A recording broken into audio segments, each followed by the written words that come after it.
is going on? Bar Down Breakdown. And tonight we are hanging with Jet Black Maps, holding it down in Binghamton, New York, kind of in central New York, right over the line, kind of Pennsylvania, not too far as well. So, Evan, Rob, what's going on? How are you guys doing today? Doing pretty good. Thanks for having us, guys. Yeah, doing great, man. Appreciate the invite. Well, I guess we got to just start right off the bat. You guys literally had an album that just dropped, what, 2, 3 days ago, 6 years overnight. Just curious, how's the response been? How you feeling about the release? Yeah, I think the response so far has been pretty incredible. I mean, we we haven't played a show. We've been a band since 2019. COVID kind of happened, and when we got together, the intent was never to try and be playing a gig every night and pushing things really hard. It was more just, we feel good as people when we're making music and creating, and so just kind of that was the goal. And so to finally have this collection of songs together and sounding really good is fun, and people seem to like it. So yeah, can't complain. Yeah, I would say it sounds really good. I was spinning the record as I was doing all my errands yesterday, and I was like, man, this is like a really polished sounding record. And a little backstory, Rob also was in Autopilot Off, which I was a fan of in the early 2000s. And I was listening to this release and I was like, man, Autopilot Off fans would absolutely love this record too. Like, it's not a carbon copy, but like it's parallel, right? Like, there's definitely some similarities, and it's such a well produced and polished record that, like, I totally think that they would love it if they were, like you said, Autopilot Off isn't like totally active on all the socials and all of that stuff, but like I think if word got out to that fan base, they would eat this up.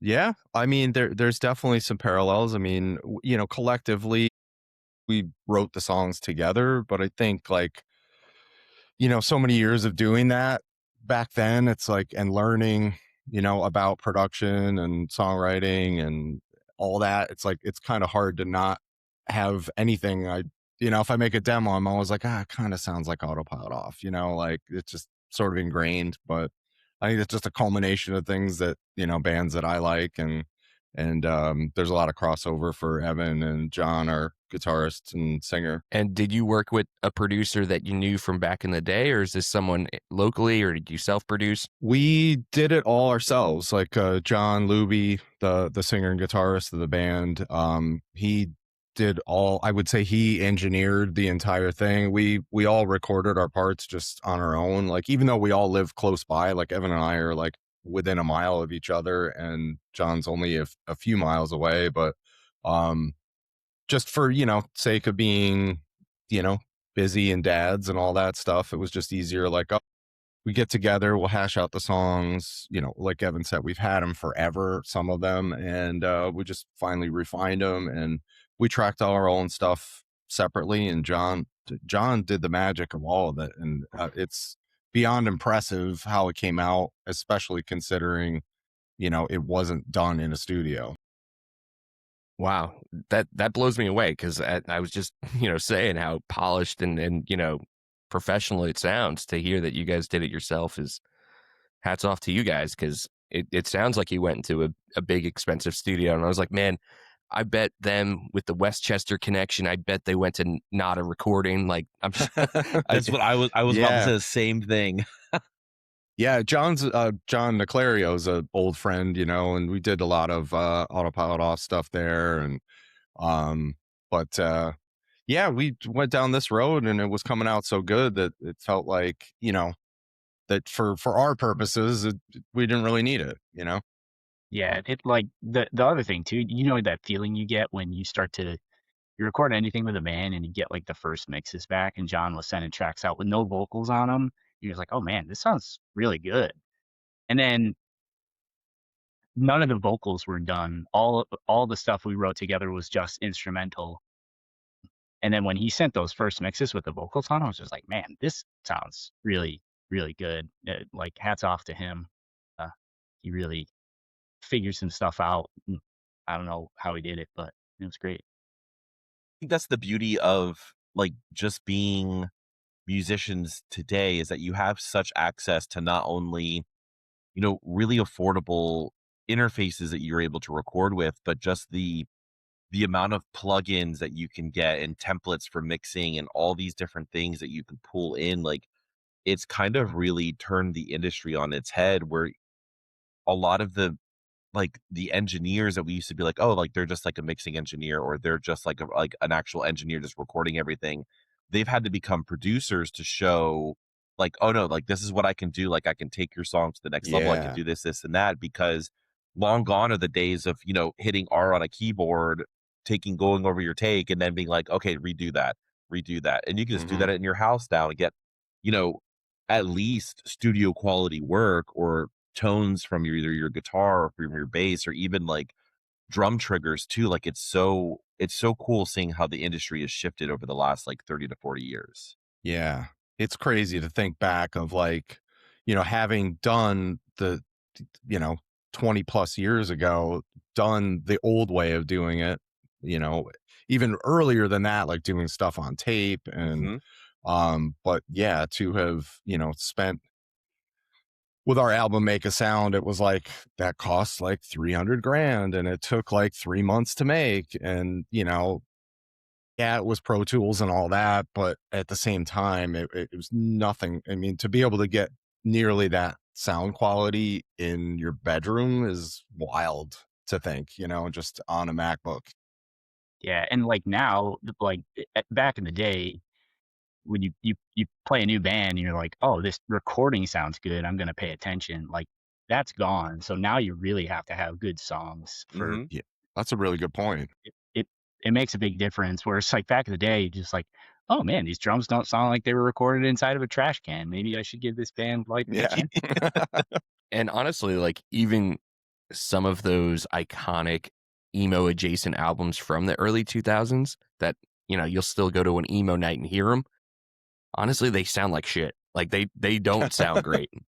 Like, if you go back and listen to Take It Back Sunday, Tell All Your Friends, or like any of those albums, like they're not well produced. Like they were definitely great songs, which I think was Hmm. why they still exist all these years later and like people still love them so much. But like if they tried to come out in 2026, like a lot of people would write those bands off and be like, ah, Yeah. they Hmm. self-recorded this. This is not good. For sure. But yeah, the industry has changed and for the better because like you mentioned, 300 grand to record an album, you got to sign your soul away to do that, right? Autopilot Off Yeah. was on a major, right? So like you signed your Yeah. soul away to do that because Yeah. who has $300,000 laying around to go into a studio? I could tell you we didn't. We Yeah. definitely didn't, and that was there was a trade-off. It's like you got to do all those cool things, but there were compromises that came along with it. But we knew that going into it, and we were willing to take that risk, So to have those opportunities to be like, oh yeah, well we did the pre-production at Nada, and then we went to LA for months and lived in two apartments out there and like just I never dreamed of doing that kind of stuff and recording in such major places, and yeah, pretty wild.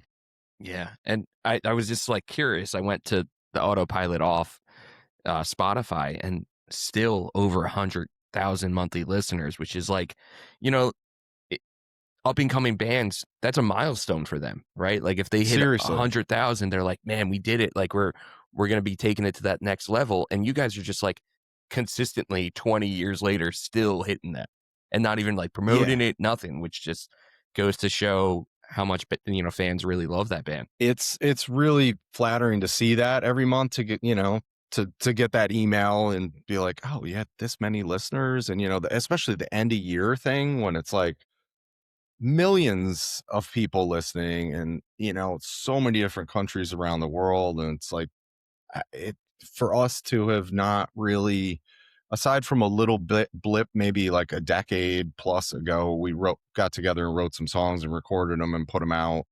Other than that, I mean, we've been entirely inactive since honestly the end of 2004.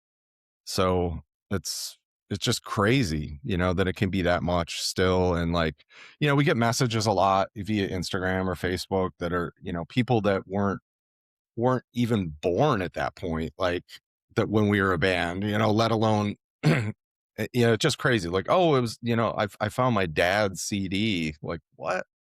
Um, I think attribute a lot of it to video games. Like, Mhm. Yeah. a lot of that was what did it for us. And like for a hockey tie-in, we had a song in NHL 2004, I think it was. So all the, it's always that reference of like, oh, I remember, playing SSX snowboarding and hearing your song all the time. And Especially Tony Hawk, the SSX Tony is like Hawk a Pro cult Skater. classic. yeah. Well, and it's like it's funny too because like as you were saying, like, oh, I got like this CD from my dad. My daughter is turning 15 Mm-hmm. and she has my entire CD collection. She has like my partner's entire CD collection. So she has this like, you know, from 1992 to like 2004, Mm-hmm. this discography of just CDs that she has a CD player, she just plugs them in, listens album front to back, front to back, front to back, and she's done it with every single album. Wow. And she's to the point where like I'll take her to like a record shop and she'll just bypass all the vinyl records, go straight to the CD collection.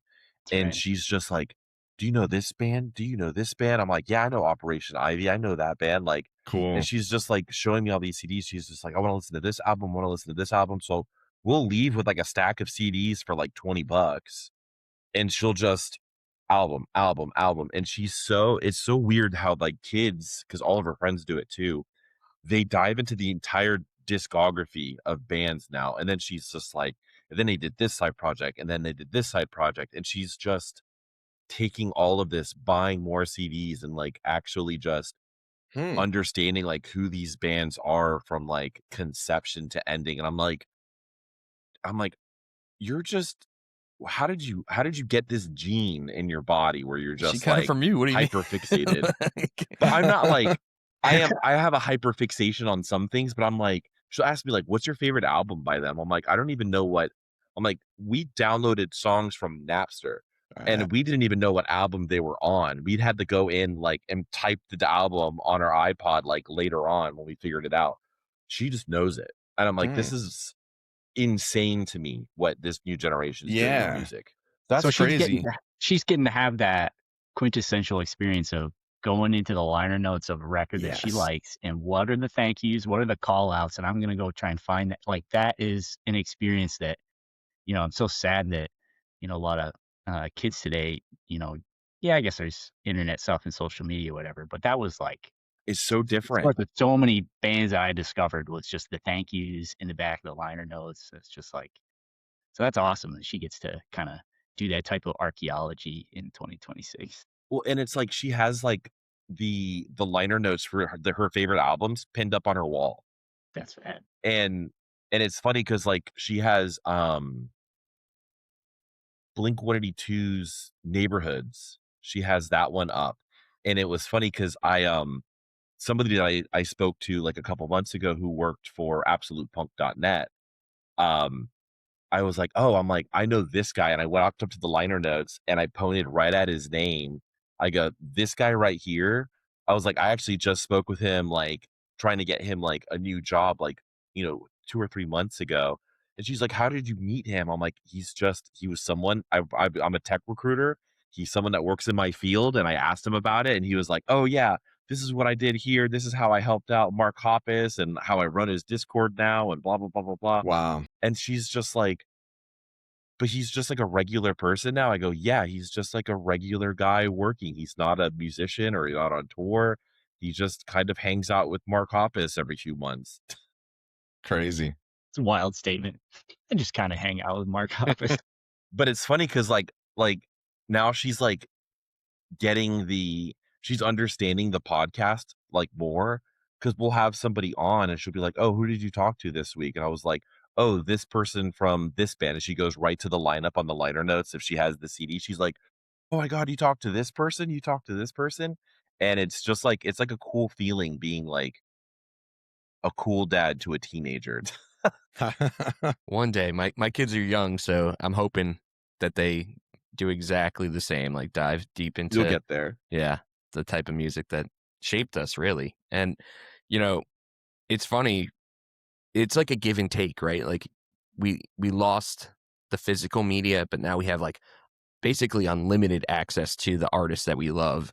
But like it gets washed away because there's just so much clutter on social media where like back in the day, the physical media, those, album covers and the album art and all that, like we invested our time into it, right? Because that's how we were able to connect to some of these bands, right? Because there was really not much. A lot of bands, it was like a mystery until you actually went to a show and watched them like on stage. Like you didn't Yeah. even know if this band was real, right? Like I remember the first time I saw Gatsby's American Dream, they were a band from Seattle, played Long Island. I was like, wow, this is what these guys look like. Like this is how they perform on stage. Like you just didn't have that access. Where it's a completely different story now. Yeah, it's weird. You say unlimited access. It really is that for people. It's like not only, can you follow this band I like, but now it's like you're following the people individually from that band. And it's like, chances are you're getting a glimpse into their life outside of the band that they're in. And, that type of stuff was just non-existent. Yeah, it really didn't exist. But I'm curious with this like resurgence of this music, right? Because it's not even just the late 30, early 40-year-old that's really diving into this, as Justin mentioned. Like the younger generation is starting to discover this emo adjacent music. Yeah. And a lot of these bands are playing bigger shows than they even played in 2005. And I'm Yeah. curious with Autopilot Off being a household name, right? Like if you grew up in that time, you knew who Autopilot Off was. Like, have you received any offers to play like the emo cruise or do the When We Were Young or any of those festivals? And No, not at all. not yet. And I just don't know if we're on the radar. I mean, I I don't want to say the answer is just flat out no, but like we can't, we're all tight. We're all still good friends. There's no bad blood. I mean, I don't see them as much, with having moved up here close to 10 years ago, but like we're in touch usually at least weekly. There's something, group chat, whatever, but not about business, so to speak. But we just can never get our act together enough to get together and play music, and schedules just don't line up, and not everybody plays. Of the four of us, not everybody like plays that much. So I kind of have waves over the years of like, oh, I'm like right now I'm playing a lot, so it's like in my mind of like, oh, we should try and do it, but like are the other three guys playing that much, and I don't know. We've sort of like, not really a spoken thing, but we've sort of left it as like, I don't think we could, not that we were the best band ever, but we kind of like, in a way, don't want to disturb what we did do. It's like, we'll leave it there as we did all this great stuff during that time. I'd like to think we're a really good live band, and maybe we can't really hold up to that anymore. I don't know. We've always kind of been like, never say never. We never broke up. We said we're on an indefinite hiatus, 21 years ago. So I guess we're still bad. But you must see like a lot of your peers who followed a similar story, like totally left the music industry, went and got 9-to-5 jobs, and like within the last, couple of years have come back, right? Like I'm sure you played shows with Just Surrender being right in that area as well. Like yeah. Oh, completely. Yeah. They're back. We took them on their first tour. Yeah. I think they just got offered to play Warped Tour, right? Am I making that up, or? I think they did. You sent me the picture. Yes. Yeah. I feel like, I follow Jay on Instagram, so I feel like I did see something on that, but yeah, I see that they're, actively doing stuff.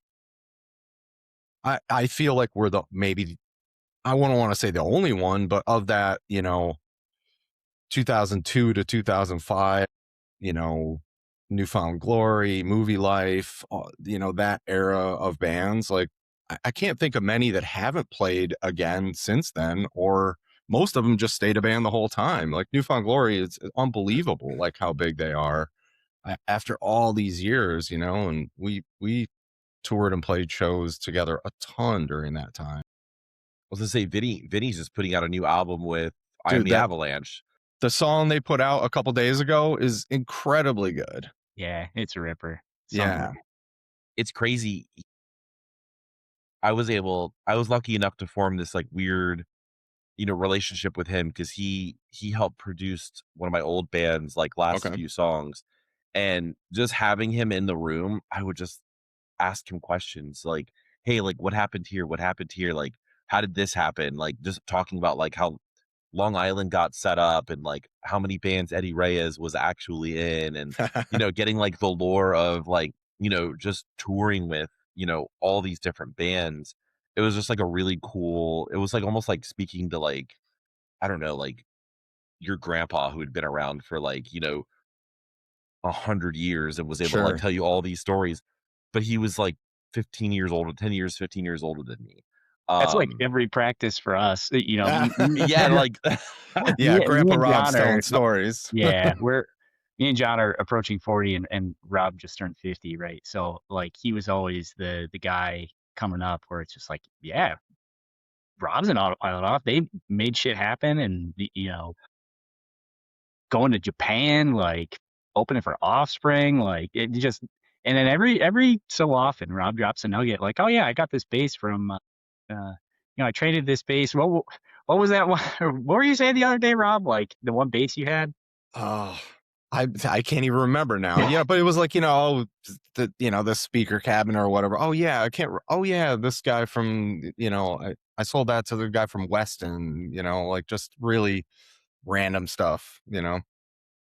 Yeah, it's cool. So we have to try hard not to have every practice devolve into story time from Rob. it's so cool because like I think we were talking about it, like, today everything is social media and all these things.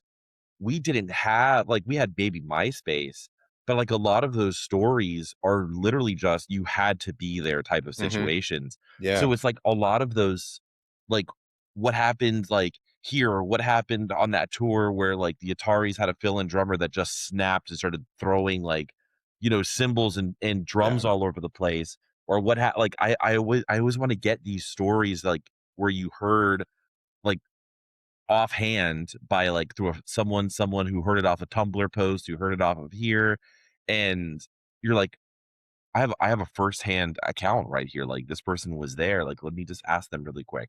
It's just so cool just being able to just like have those stories, and I almost consider it like the oral history of like humankind, where you're just like telling the story at like a fireplace or like band practice or like 3 o'clock in the morning at a Denny's. Yeah, it's like folklore, some of it, that time period. Like I feel like MySpace was probably in its sort of infant stages towards the end of our run as a band. And everything else was non-existent at that point. So like we really didn't have much of a social media presence. It was more about your band's own website at that point.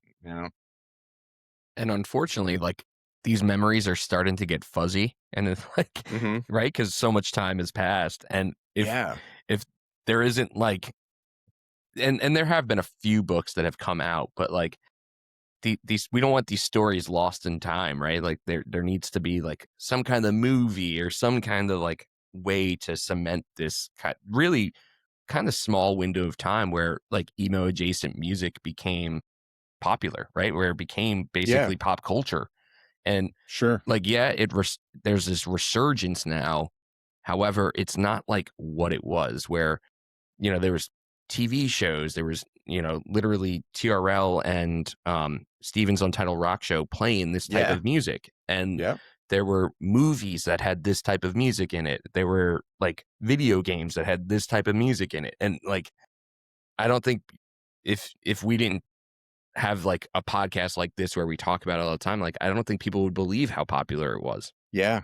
There is a documentary that I don't know where things were at with it, but it's called The Last Scene. that was about everything you just described. That this guy from, I believe, I'm like spacing on his name right now, but I mean, um, he lives in California, but is originally from the East Coast, and he came out and traveled around, and like he did an interview with Chris Johnson and Phil, the drummer from Autopilot Off, but it was, you know, Movie Life, Piebald, Newfound Glory, that whole early 2000s scene, and definitely give it a Google. And I feel like there was, you know, like a Patreon type of thing, like going leading up to it. And, but I don't know that it ever like came out as like a widespread release, you know, where you could buy it or stream it somewhere. But, you know, it covered everything from, you know, what was going on in the Northeast to what was going on in Southern California, Florida, Minneapolis, Chicago. Yeah, definitely got to check that out. It looks like they just put part 1 out last year. Okay. I'll send you guys the link after. We'll try to like post it in with like our link tree when the episode drops. Cool. That's cool. Yeah, we've gotten the chance to speak with Chris Payne, who helped co-write the Where Are Your Boys Tonight with all the bands that he's interviewed. And it was like it was a really cool encounter because he's talking to like a lot of the guys from like My Chemical Romance and Taking Back Mhm. Sunday and Fall Out Boy, and I think he goes from like 1999 to like 2006 is the era, and it's like it's literally just like spoken word, just interviews and like random excerpts from like all these different bands, and it was like a really cool glimpse into it. And then like Dan Ozzie has Sellout, which was a really cool Yeah. book from like, you know, all the way essentially from like when Green Day kind of sold out to a major label up until like My Chemical Romance. And it talks about like all the stories and all the like the different situations about like signing to a major label. But we're slowly getting more and more of that out. So Yeah. anytime it comes out, we're just like, what happened? Oh, I that did happen. Oh, cool. Like that actually happened too. Or that was a lie. They actually confirmed it here. Um, but it's just like a really cool just like way to tell this history that we don't necessarily have, you know, posts or blog posts or like anything that's on the internet for. Yeah. Yeah, because I mentioned the downtown, like the venue that I spent so much time going to. Like if you go to YouTube and try to find even like shows that happened at the downtown, it's like really, really hard to find anything. Yeah. Was that venue was the stage in the corner? Yep, and it was right by the train Yeah, so tracks. yes, I remember playing there, and I think there were at one point a few Autopilot Off videos, which there's like maybe like 6 on all of YouTube. There was like 2 or 3 from a show at that venue, which was just pretty random. Like, so that venue definitely sticks in my mind. You know, shows were awesome there.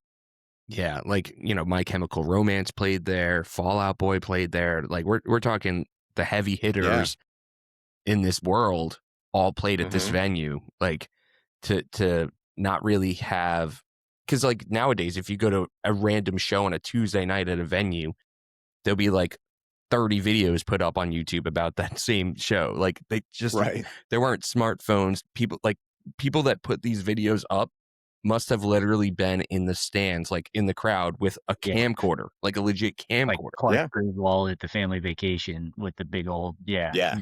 That's the only way dedication. that these videos exist, right? Like They recorded someone over the must have Grand done that. Canyon trip. Yeah. Yeah, nobody had a video camera in their pocket like we all do right now, you know? And then if you did, like, I'm sure there are tapes that exist that are just sitting in a box somewhere waiting to be digitized or whatever, I which is I could tell you we have probably 3 or 400 of them. We had a guy that was a fan of the band that we got to be really good friends with, Josh Stern, who traveled with us for most of those years. And unfortunately, Josh passed away quite a few years ago now, but we do have all the tapes of, you know, we could put out a documentary on the band that probably no one would care about. Um, so Phil, our drummer, has been like slowly digitizing that stuff over time, and like so occasionally he'll send a snippet around. It's like, all right, well, we actually have some sort of content for social media. So we'll post something every now and again. I'll put something up if he has it. But yeah, we have, they're all like mini DV tapes, and it's just crazy. It's probably a lot of it's just nonsense in the van, and but there is a lot of, massive shows that we played, and um, yeah, just a diary of that time frame. I think Sonny from Hate 56, he actually started during the pandemic.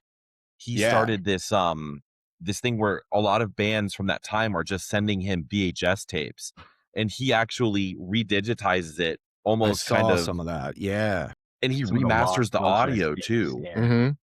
And it looks like you can see shows from like 96, Yeah, 97, dude. 98, and you're just like, oh I've my gosh. watched, like, so growing up here, like bands never came to Binghamton in the 90s. But Syracuse being close by, Mhm. and that was like the heyday for like the Syracuse, hardcore matinees at a place called Lost Horizons. But I've seen a bunch of videos that Sonny has put up that I'm like, oh my God, there I am in the crowd at a Sick of It All show, or at a, Quicksand or Orange 9mm. Like, just weird to see, like, oh, I remember that like it's yesterday, and it's, over 30 years ago. Hey, that venue still exists, so shout out Lost Yeah, Horizon, for Mhm. sure. because it's a dying breed. Like, a lot of those places aren't around anymore. Like Chain Reaction being a historic one, right? Like, Yeah. they had to recently shut their doors. Like, it's unfortunate that, venues can't really make enough money to make ends meet, where they're closing down Yeah. left and right. Yeah, and we talked before, like our scene in Binghamton is it's small because the place is small, but there's never really been like an anchor venue that is so vital a lot of times to a scene where, even if you don't know if anything's going on, you show up. And like I lived in Rochester for a time, so we've got the Bug Jar up there. There's like Mhm. Mohawk Place in Buffalo. There's like a lot of places like that where I'm sure you pick one of those spots and do a documentary on just like the people Yeah. that were booking there, because it's not Live Nation, it's not like corporatized at that time. But yeah, all the anchor venues were cool. But in our town, we had to, we were in an old abandoned McDonald's. There's a legend, and I wasn't at this show, but other people were, and I think it was like either 99 or 2000. Mastodon played after hours in a Chinese buffet in our town in Binghamton. So it's just like good bands, like on the way up, in really weird random spots, like a lot of skate park shows too. Those were a big staple here. But I believe it, man. It's funny, like I tell people about this because people always like they'll I work in like a design agency where a lot of people are like still either graduating college when they're coming in, and they it was funny, like a couple people were asking like, what did you do for your 21st birthday type of thing? And my band in Miami, we used to rent out this like small warehouse in this area where everybody was just like car mechanics and all this other stuff. So we were all the way in the back corner. And my 21st, we ended up just getting a keg and just doing a party at the little warehouse. And it turned out to be like 200 to 300 people just showed up from word of mouth spreading. And we had two bands from one was from Northern New Jersey, and one of them was from Hudson Valley. They were like thrash metal bands, and their show got canceled because the venue just didn't want them to play, and they just showed up there. We had a PA, we had amps, we had Wow. everything for them to play. So there's probably a story of just like, yo, we just showed up at some kid's like parking lot party for something. They already had a keg and a whole bunch of people, and we just ripped like a gig like right there at like 1 a.m. So I totally believe that there's just Mastodon playing some, Chinese buffet restaurant in the middle of the day, like, or the Denny's, like, what the fuck is up, Denny's? Like, Yeah. Gary Denny's video. there has to be tons of stories like that just people forgot, or these bands just kind of broke up and they just either they don't talk to each other anymore, or they just don't want to bring it up. But there's got to be so many cool, just, we played at like a Golden Corral at 1 a.m. because the guy was a big Yeah. fan of ours and just opened the restaurant for us. But it's so funny, like, no pop artist does that, right? Like, when a pop artist is on their way up, like, they're not playing VFW halls and playing Knights of Columbus or playing a Denny's. Like, they kind of just, like, start playing 500 cap rooms, right? Right. And then for a pop star, they're like, oh, I can't believe I have to play to 500 people tonight. But, like, literally, this emo adjacent world, and I keep saying that because I don't know how to, like, just term every band that kind of lived in this world, but like they came from like it all traces back to the hardcore DIY culture, right? Like even if they didn't play hardcore music, Mhm. like that culture always comes from that. And that's why Yeah. like these stories are so unique because, hardcore has been doing it forever. Like since the 80s, they've been doing this, 70s, 80s, Mhm. they've been doing this. So like it's just very crazy to think that, a Fallout Boy who's playing literally arenas, top 40 hits on the radio, like grinded it out in VFW halls, right? Like it just doesn't Yeah. exist for the other pop genres, right? Like for rap Right. music, for country music, for any of those other genres, like they don't grind it out as hard as this world had to do it. Yeah, and it's wild to think like how it's a gradual climb as you go from playing the VFW to playing the small club to playing the big club to playing a theater to now doing that around the country and around the world and bigger. But then it's like even for us, it would be like we would do something, a massive tour with a household name like a Sum 41 or Good Charlotte, and then 2 weeks later we'd be playing to like 10 people. Like we had like a up down, um wild like pendulum swing all the time of like you're on the Warp Tour, now you're playing to 10 people. Like it just crazy. There was it never had that like full always getting bigger and bigger thing. It was always that peaks and valleys, peaks and Yeah. valleys. And both things were great. It's great to play to thousands of people, but it's also really, there's something really wild about playing to a totally small amount of people too, the intimate thing of that. Absolutely. Now, to bring it back to Jet Black Maps, with the album coming out, I know you guys mentioned that you never really envisioned playing many shows or like touring or anything like that.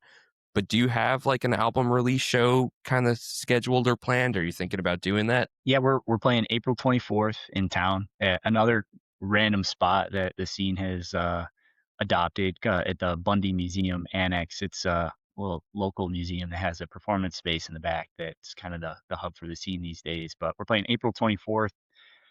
Um, a little bit of a release show with a bunch of friends bands, so that should be a good time. And I think the way we're approaching it is like if people want us to play, we'll play.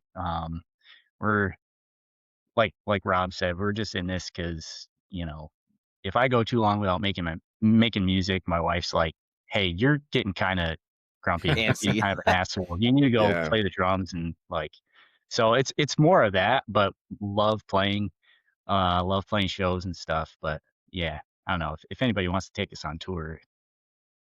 Never say never, but I'm sure Rob would have other designs on that. But hey, Yeah, I mean, and we've, to kind of circle it back, we've literally never played a show as Jet Black Maps. Like this will be This is your not first only a show. first show, but yeah, because when we started, it was more just like, oh, let's just write some songs together. Evan and I had been in a band called Walking Distance in town together that I was playing guitar, not bass in, and we played a bunch of shows around, and um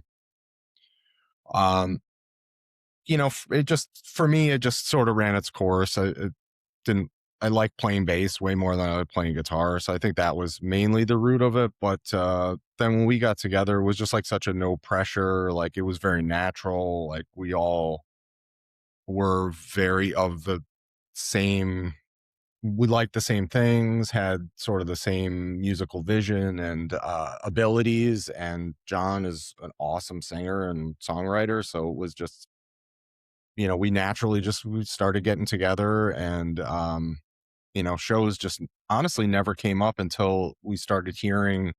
I think when I woke up to it was like when we started hearing what this EP was sounding like. We're like, well, we probably should give this a bit of a It's been whirl, really cool and at live. least just play in town. Yeah, that's awesome. And like Binghamton's not a terrible location to string together like a weekender, right? You're not too far from Sure. Scranton, right? So you can No. do a show there. You mentioned Syracuse not being too far as well. Like Syracuse has a Mm-hmm. pretty good scene. And then Mm-hmm. you can also like shoot over to Oneonta or Albany. That's not too bad from Binghamton. So like there are Yeah. options. Sure. Yeah, we're within a few hours of a lot of things, add Rochester, Buffalo, Hudson Valley to all of that is still within, 3 to 4 hours tops. Yeah. Because, like I said, I went to SUNY Cortland. I never once heard of a show that happened in Binghamton. So, like, a lot of my shows that I went to, I either went and caught something at Ithaca College, like they had a Mm-hmm. band coming through there, or Lost Horizon, or I forget the other name, the Furnace in Syracuse. Furnace. Yeah. Oh, yeah. Okay. Those are kind of the Yeah, I will places I went. just I want to say really quick, as someone who has played Scranton, just drive to Philly. I don't know. We had some really good shows in Scranton. I can't remember the name of the club. It was like a full on like rock club, but it was also on like, a tour with Newfound Glory or a tour with Good Charlotte or, where we played, and it was a packed sort of place. But I Oh, remember going down there to a town called Moosic that was just south of Scranton, like in between Scranton and Wilkes-Barre. Like this is going way back, like Lost Horizon, 90s days, that like all those bands would play there. I can remember seeing Madwall there a bunch of times, and it was more of a hardcore, like a heavier hardcore scene there. But yeah, it is close. we had fun. It was a packed night, like, but the people were just the strangest. Mm, Like someone asked me like if I would sell them like my pee for a drug test the next morning. The owner of the club was like, "How do you guys want to get paid?" And we're just like, "Cash." And he's just like, "We're gonna go drink drugs in the back," and we're like, "We're wow. gonna go back to where we're staying." Um, but it was such a weird night, but it was just like it was a packed venue. It was probably like, 175, 200 people, like you couldn't move in the venue. But just I have such weird stories of people watching at that venue where I'm just like, Yeah. "Oh, we don't have to come back here." Like that would be cool, but it was a good night. Yeah. Yeah, it's funny, like the smaller towns, Binghamton being among them, like prospects are not what they once were in the towns Sure. of today, right? So Mhm. you get a lot of characters, and I'm not surprised that you didn't hear about Binghamton shows going around, because without that like anchor club, really, like the more regionally even known bands, right? They're going to Syracuse, they're going to Rochester, they're so it's really just like anybody around local playing, like, just so real tight knit scene, and it's fun. But yeah, not surprised that you didn't hear. But there's some sick shows up in Ithaca too.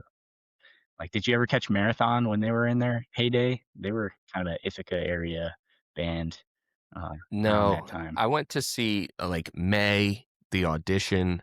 Um, Mm. I forget who else was on that at Ithaca. Like it was cool, like to see hundreds of kids from Ithaca go to a show. But like if that same exact lineup played SUNY Cortland, there'd be 10 people there. Like it's just a different Yeah. crowd of people at Ithaca versus Cortland. But yeah, Yeah, I can't say I remember playing in Cortland too many times. Like there was like a bar that was like near the railroad tracks. It was like an old like a train station type place. This would be like maybe late 90s even. And then I remember playing at SUNY Cortland one time on a tour with H2O in Midtown that we played there. I don't remember there being a ton of people there, but cool, close to home. We would rarely, I think we only played in Binghamton a couple times, really, just because, like Evan said, there wasn't really a place to play. yeah. Well, speaking of like the central New York area to kind of tie this to hockey. Binghamton had a team that I would go and watch when I was there. We would go watch the Binghamton Senators, and it was like the heyday of the Goons, right? Like I remember the Syracuse Crunch had this guy John Morasti, and then the Binghamton Nasty Senators, Marasty. yep, Nasty Morasti, and then the Binghamton Senators had this massive guy Jeremy Yablonsky, and it was like WWE with those two. Like they would just have these battles. And it's crazy to think all these years later that John Morasti's now on that show Shoresy, which is on like Hulu, and Wow. he's like a celebrity now. And it's like this guy would just go and fight his best friends, and like they were, and we actually ended up having John on the podcast, and like he's actually cousins with Jeremy Yablonsky. So like the guy that That's he would wild. have these like Wow. epic fights with, and they're all on It's his YouTube. family. It's just literally his family member. It's crazy. Yeah, that's wild. Yeah, I just love how he Bengals- played the same character too, just another goon on Shoresy. Yeah, do what you know, right? Yeah, but those Senators teams were fun. That was like, I think that was around the era of like Ray Emery being down there and Spezza coming up for like the weird like post lockout Mhm. type, where like every AHL team was stacked. Like that was a fun time. They were fun teams too. But And it was cool because I went to a game in Binghamton one time, and they were playing the Syracuse Crunch, and the amount of Syracuse Crunch people that like drove down, it was actually like a little bit of a heated rivalry, and it was just cool to see at the AHL level. And then you got to just kind of look around the arena, and you're like, oh, this is like a true historic AHL arena. They didn't even have a jumbotron. There was just like big screens in the corners. like looked like an old school 1994 big screen television in the corners that would show highlights, and no one could see actually what was on the screen because it was so small. And I was like, this is beautiful. I Yeah. love this. At some point in time after that, they did add a jumbotron in the middle of the screen. But yep, those were the times you had to look in the one corner to see how many shots you had and how much time was left in the period. Like it was a vibe. It was a good time. And that was Yeah. actually called the War Memorial as well, right? Like, weren't they both Yep. the War Memorial? Yeah. That place has got a really weird history too, because that was a place like Metallica played at that arena in like, I don't know if it was the Black Album tour right before, but they had a lot of really like big arena rock acts for a while before the Dome in Syracuse opened up. But then once the Carrier Dome in Syracuse opened up, it was like stuff got sucked dry. It's like, all right, we're not going to Binghamton anymore. We're going up to Syracuse, this bigger place, more people. So yeah, but yeah, a lot of good memories from the war. But unfortunately, no AHL team anymore, right? Not anymore. Yeah, they I think they were the Devils farm team, and they lost that affiliation. So now they're the Binghamton Black Bears. There's some lower tier semi-pro league that you get some good fights, you get a good show. People still show up. Hockey's big still in the town and the community.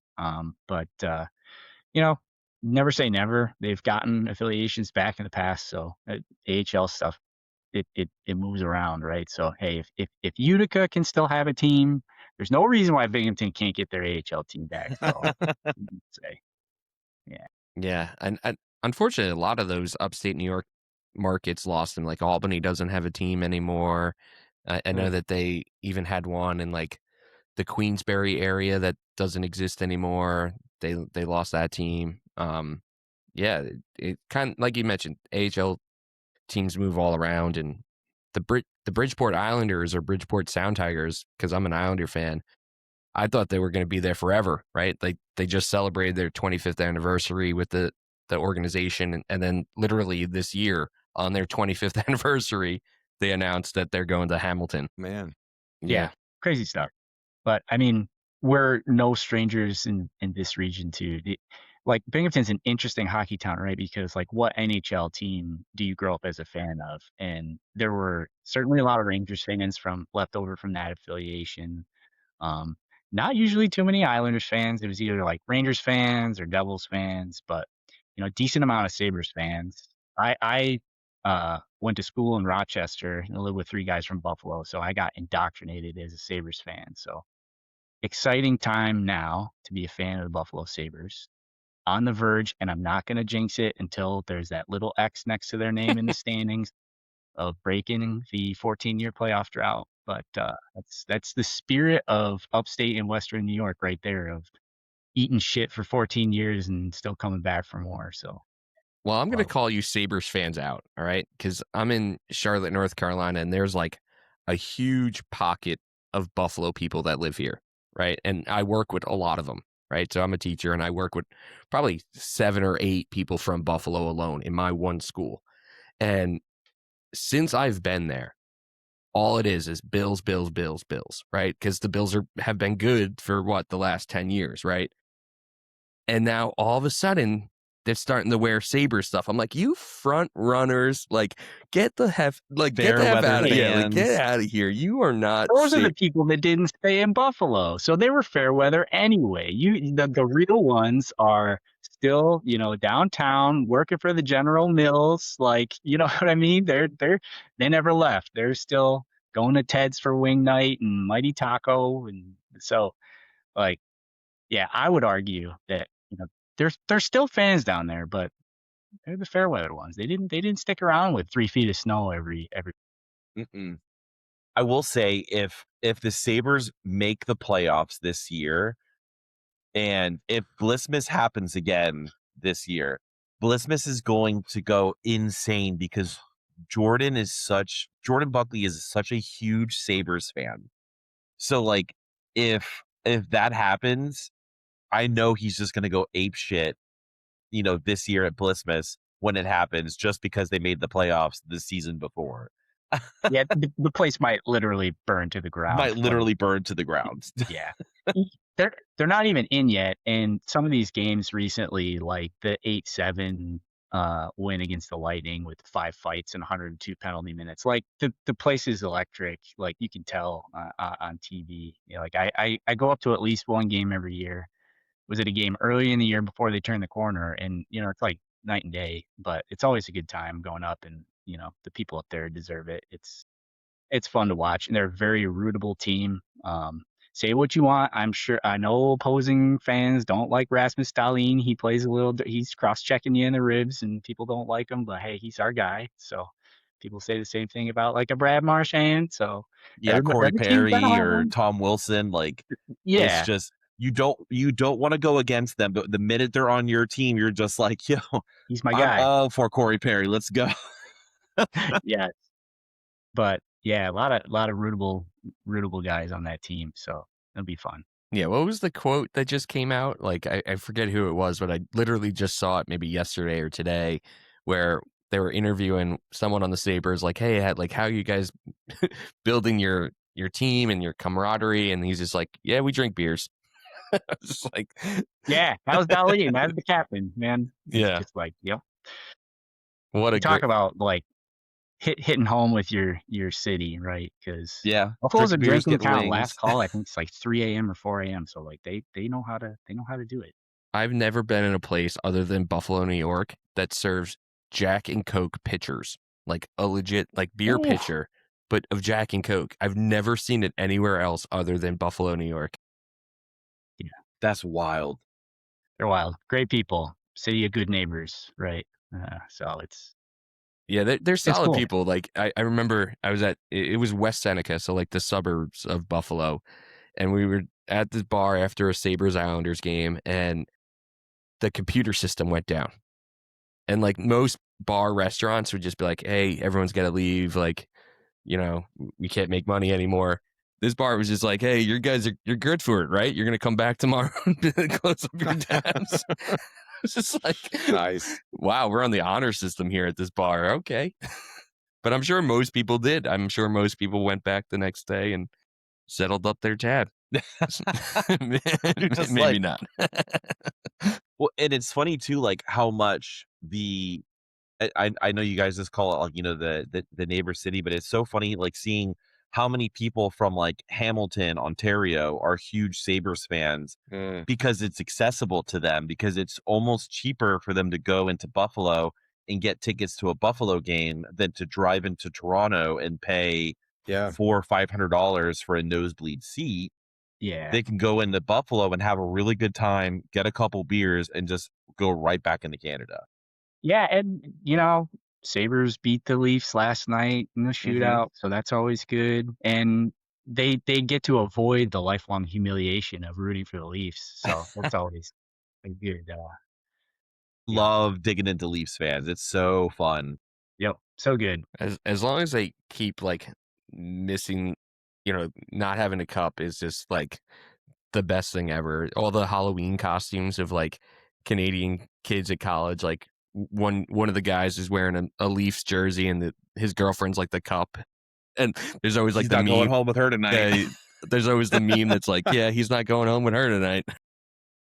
Yeah, or even just like the Leafs jerseys where the nameplate's winless since and the number's 67. Just Yeah. like keep it going. Oh Like man. never change, Leafs fans. It's great.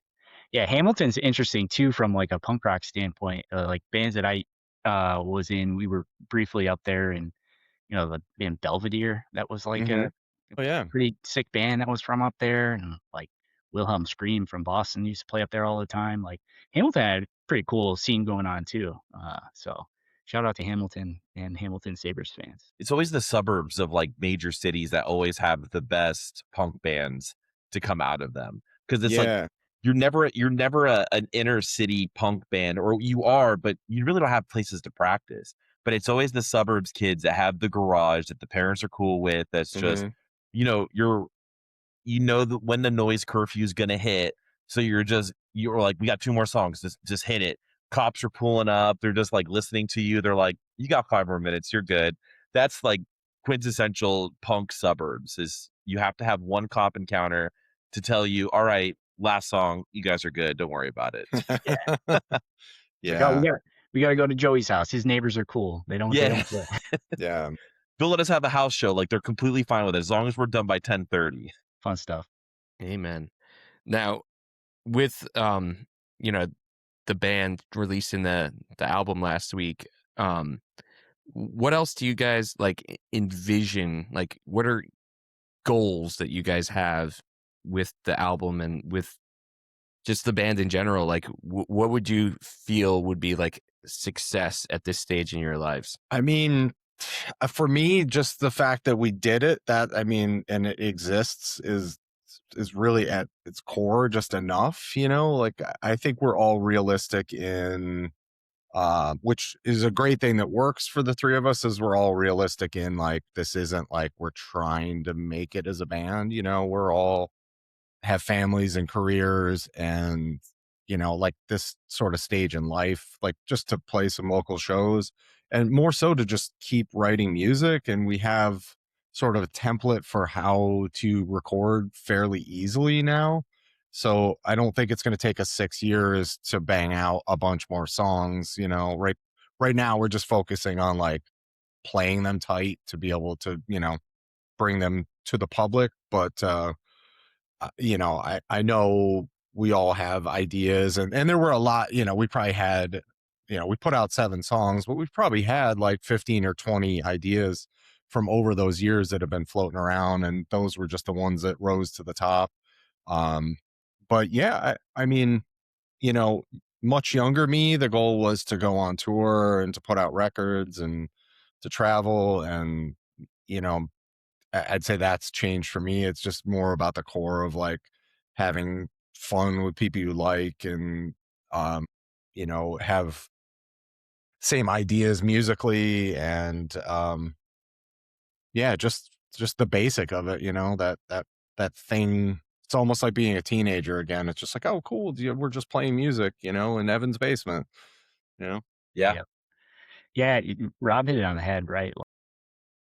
Success is, to me, like we have these songs that I'm really proud of that are going to exist, that my daughter's 10, and know she seems to like the songs when we're playing in house, but Yeah. she can, when she's 16, I'm hoping that she digs them enough to show them to her friends, and Come that off the she's proud of shows. something that her dad did, and just to keep writing, keep the creative part of your brain from kind of going to shit, and and just yeah, it's an excuse to get together with 2 other guys that I really enjoy hanging out with too. So Yeah. yeah, It's funny, we coined the term, like, anytime you do, like, a weekender or just, like, a short little run when you're over 30, it's just PTO with the boys at that point. You're just like, "Hey, we're taking some time off. We're just gonna go hit, like, a couple cities, get a couple beers with the guys, and just, rip a couple gigs in cities we've never played before as this band." yeah. Yeah. Some guys go on golf trips, right? Like Yeah, it's this is Yeah. way cheaper same than like concept. you don't have to like golf. Like let's do something fun. Yeah, no, that's great. I like that. Yeah. And are you guys gonna do any kind of physical release? Are you gonna actually like do CDs or tapes? Or I'm sure vinyl's a little too expensive, but like any kind of physical? I mean, we really haven't talked about that. I guess I'm just kind of, I might show my age a little bit of like people would want something physical. I mean, other than vinyl.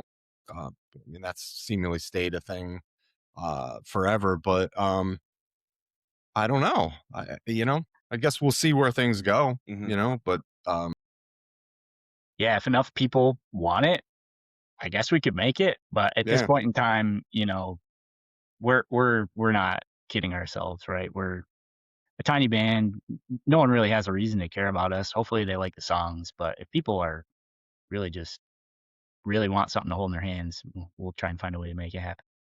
It's interesting with, like, this generation too, because we're seeing this, like, mass disconnect, especially with, like, the millennial generation, going younger. And you start seeing, like, some company brought out, like, this device that looks just like an iPod that runs off of, like, an Android system. hmm And people are wanting to get off of the Apple Music, the Spotify, and they want something that they can disconnect from their phone and just listen to music and not be distracted. So it's interesting, like, people are getting CDs again, and they're finding, like, CD burners that they could just, like, burn the CD into a digital copy so they could put onto this, like, media device. Or they're finding their old iPod or Zune, and they're realizing, "Oh, I can still put stuff on here." And it's just cool seeing the dynamic shift of, I can listen to that on Spotify. Or yeah, I could, listen to it on Spotify and give this band, 5 whole cents if I listen to their entire album. Or I could buy it from them, give them, quadruple that money, and just have a piece of that with me forever and just put it on my iPod and put this in the collection. yeah, It's so cool seeing the dynamic shift of, I'd rather support art rather than just consume it. Yeah, Rob was just mentioning the other day, like we released a couple singles before, the entire album dropped on Friday, but we've been putting stuff up on Bandcamp, and Mhm. the traffic to Bandcamp is like 1% of, people don't generally go there, thinking it like a safety valve. If people really want to disconnect from the Spotify ecosystem or the Apple Music ecosystem, it's there. It's on Bandcamp. You can download hmm it. You can have it. It's not going hmm to get taken away from you. It'll be at whatever quality you want. Like it's not going to be compressed to shit if you don't have your Spotify settings right or whatever. yeah, So yeah, it, it's a cool trend. Yeah, it's so wild that you said it's not gonna get taken away from you, because I Yeah, remember stuff just disappears. I it Sometimes. bought an does. album probably 20 years ago on iTunes from this, like, English punk band, and it was gone for 5 years, just gone off my phone. And then it just reappeared one day because they got the digital licensing right to start putting it back in the States. And I'm just like, I paid for this. Like, I dropped Yeah, $10 for this album, which in retrospect doesn't really seem like a lot, but I was like, where's my music? Like, yeah, give me my money, Apple. Like, you just took this from me. And it's crazy that, like, that's like what could happen, even though you thought, like, I own this. Like, no, you're just, we're renting you the license yeah, until we lose it. And then your money is still ours. So that's why it's just interesting, like, seeing Bandcamp and SoundCloud and all these, like, physical digital media devices that allow you to download it, to have it physically. It's so important to have those. And even some bands are just like, pay what you want. Like, you want to put $0, cool.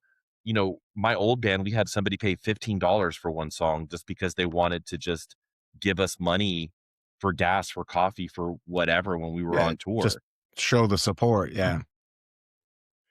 It's, for like going back to the Autopilot Off thing, like a lot of our catalog is not on streaming. And like when we signed to Island Universal all those years ago, part of that deal was our back catalog rights went to them. Mhm. And there's, decades have passed. We have no point of contact there.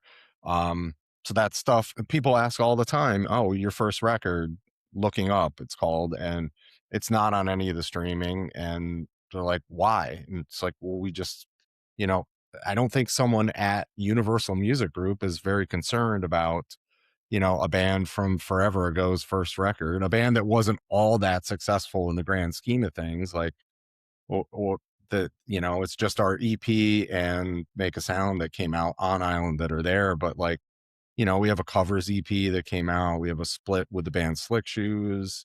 There's an EP from before I was in the band, and then this Looking Up record, and none of that stuff's up there, as well as some B-sides and whatnot from the Island years, that were, on soundtracks or compilations. It's like a bummer, people ask about that, and it's like, well, that I just don't really have an answer other than I don't know who to turn to. So if anybody's listening, that has any connection to Universal or Island, reach out. Well, Or if you have the Regenerator EP, just throw it up on Bandcamp or something. I have all of it, and I think about that often. And someone who's not contractually obligated. Yeah, someone who's exactly. not Right? contractually obligated. there is that Merit into it. stickiness, Just reach out to like Walter Schreibel and be like, hey, like we had a Quicksand cover and Island's not letting us put it out. Can you just give us the rights just to put it out? Yeah, I mean, literally. and there's unfortunately like a trend of like these smaller vinyl companies that like go to these major labels and are like, Yes. hey, like, can we put so and so's album out that you guys technically own the rights to? And like the labels are just like, yeah, whatever. And then like they'll get pressed, they'll sell a ton of copies, and the actual band gets nothing. Like it's just like the kind of backdoor things that are happening now. I can tell you firsthand of that in a positive way is that our album Make a Sound came out in 2004. It never came out on vinyl because vinyl was like in a little bit of a lull at that time. And then 2 years ago, we got approached by a label called Enjoy the Ride Records that puts out a lot of another Long Island guy that puts out a lot of licensing and whatnot. And he wound up licensing it and putting it out on vinyl. So that's been out for like a year now, and I should probably promote that more than I do. So if you haven't bought that, it's there's a couple color variants and but yeah, there was no financial part of it. It was just, we did a 7-inch with him of some songs that we had put out like 10, 12 years ago. And we did with that just because we don't have like a mechanism as a band to be a business anymore. We just donated, our portion of that went to an organization called Music Cares. So we just did it as a charitable thing.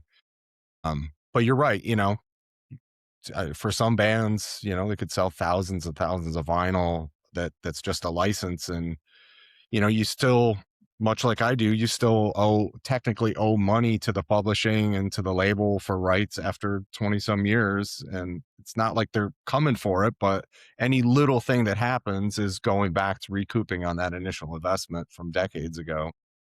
Yeah.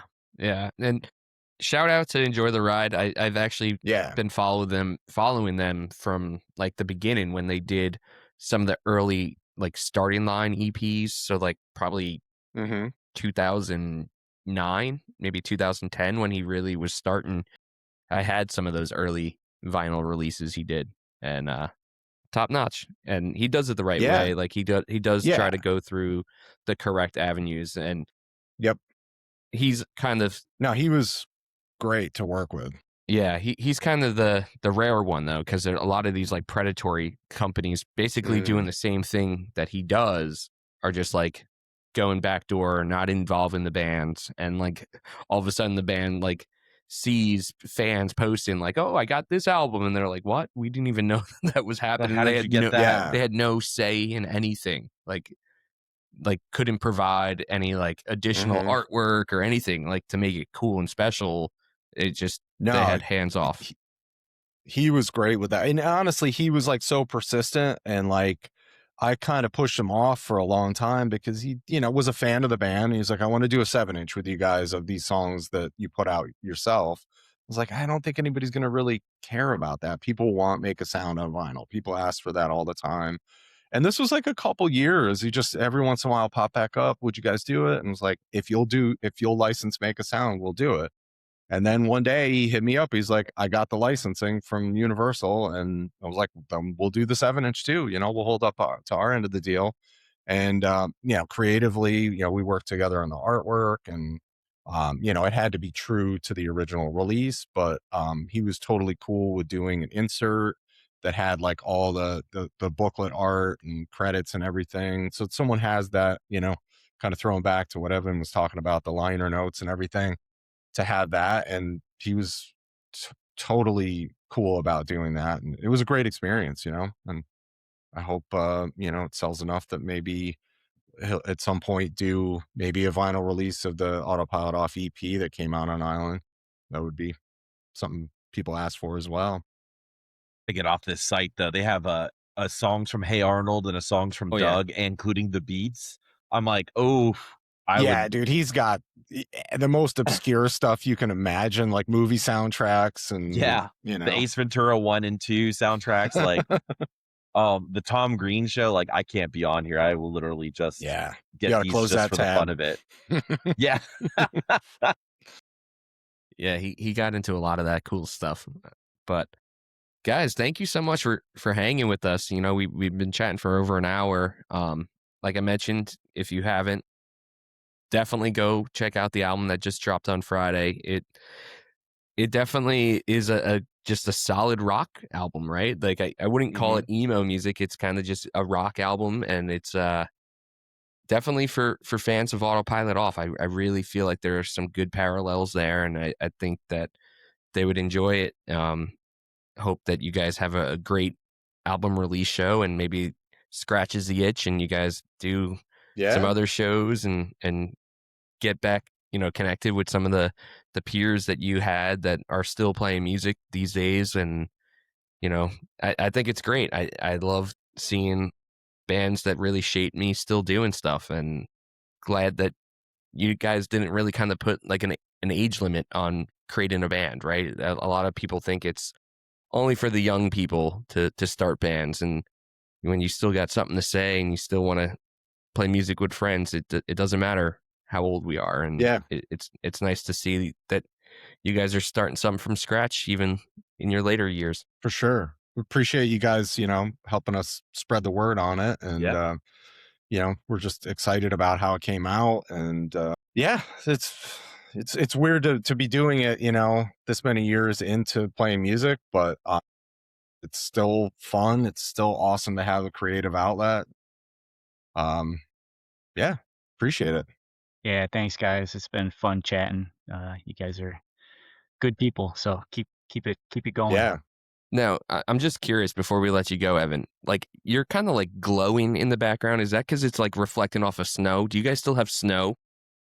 Well, we had snow yesterday. It melted maybe about half an hour ago. So we had what we call fake spring here in upstate, where you get 2 days of 60 degrees, and then we had 2 days of snow. And so, yeah. You don't need you don't need to tell me about fake spring, because like it would be the first kind of like 60-degree day where there would be no gray skies, and you'd be walking around campus and people would be literally sunbathing, and it's 60 degrees, dude. And it's like shorts, get any type of vitamin D in. It's like, no, this is not weather to lay out in, but I get it. It's been gray for 5 months. Guys, thank you so much for hanging. We appreciate you coming on here, and wish you all the best, and with the album release show. I hope it goes great. So for Justin and Mikey, we'll let you guys go. Enjoy the rest of your Sunday. Thanks for hanging. All right. Thanks, guys. Take it easy, See you guys. later. See ya.